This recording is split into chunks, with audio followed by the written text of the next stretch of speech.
I tried to just be guided by spirit and go where I feel that I could be the most useful.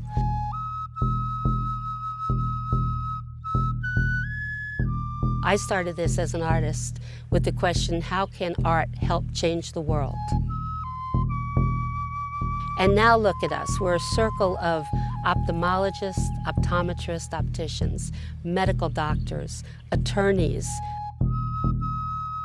And I see that all of us are artists. We're just creating our lives in a different way. This vision for Artists World Peace started right here on this sacred ground where we are right now. I had a vision of doing more for the people. When we ask, when was the last time you had your eyes examined? There are some of them say 4 years, 6 years, 15 years. I had one 18-year-old who said, I've never had my eyes examined. And this is bringing care where care is needed. One patient, yesterday she had been without her glasses for 12 years, and a lot of it is economics. I mean, she cannot afford to replace them. When we practice ophthalmology in our home state, there are many other options for patients there. No one's underserved. Very few people are underserved. In some ways, it's much more fulfilling to come to a place where there are no other options. It's rewarding to see that we can bring back vision to so many children and adults, seniors as well, so that they can perform their daily lives.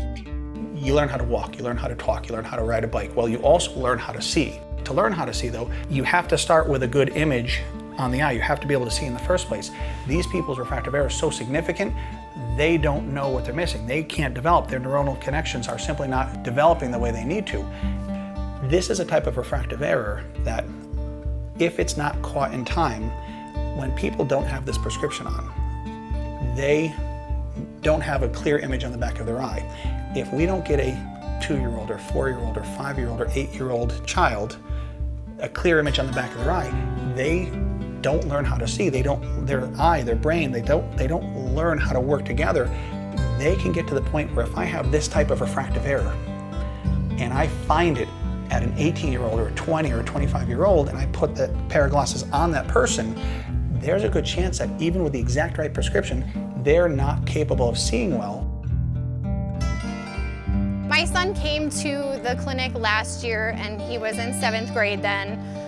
He kind of had a little trouble seeing the board. He would really squint trying to see, and I think that kind of affected his performance at school. So when he came to the clinic and finally got his glasses, he tried them on at home and it was kind of just this, oh my God, I can see.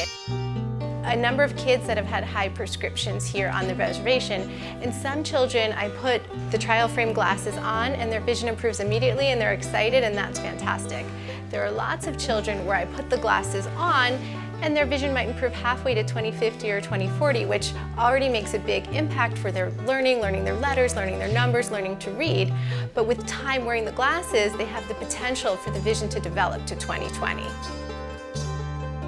The doctor fixed my eye.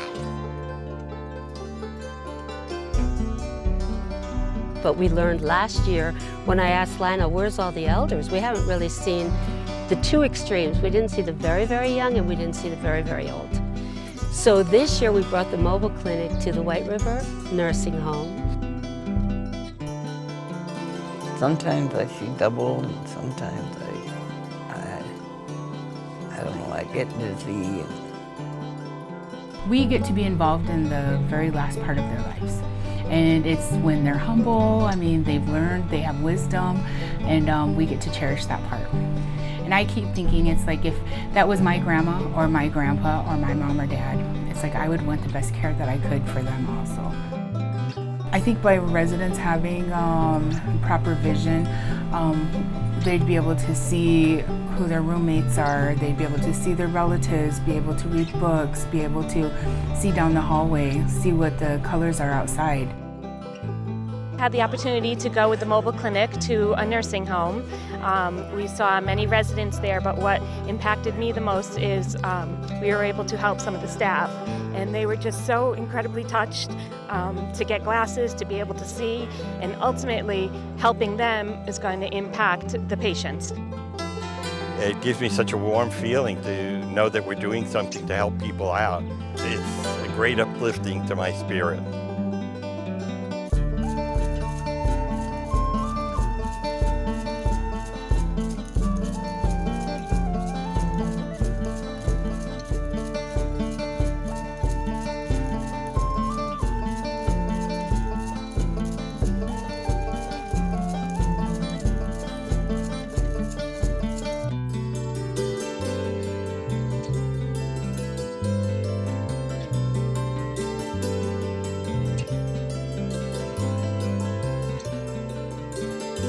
So it's really funny when you do something like this, you're thinking, oh, I'm going to go and help these people, but you end up getting more out of it than you could ever give.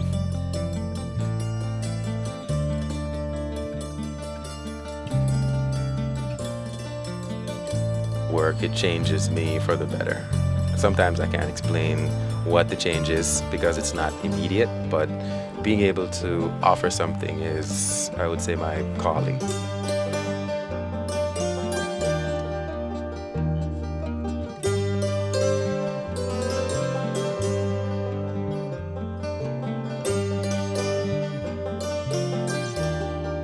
To be able to help people and bring them the gift of sight means a lot.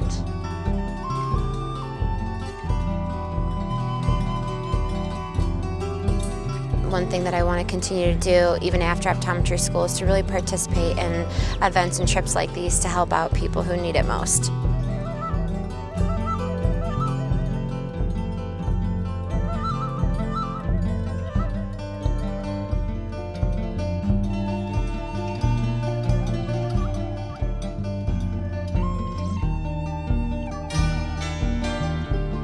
When we all volunteer for the first time and we come out here and we think we're going to help these people, we're going to help these people.